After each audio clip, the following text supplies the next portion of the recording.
I'm seeing something where they were talking about Christmas being lost again a couple of years ago. They just started doing that. We're going to lose Christmas. We're going to lose Christmas. Oh, you fucking people, you politicians, you other side.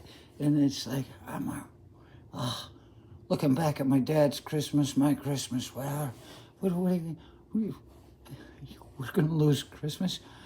Oranges are still growing and knives are still legal.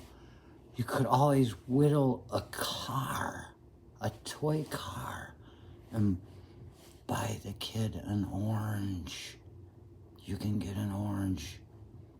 What 4-year-old kid wouldn't be happy with a toy car and an orange?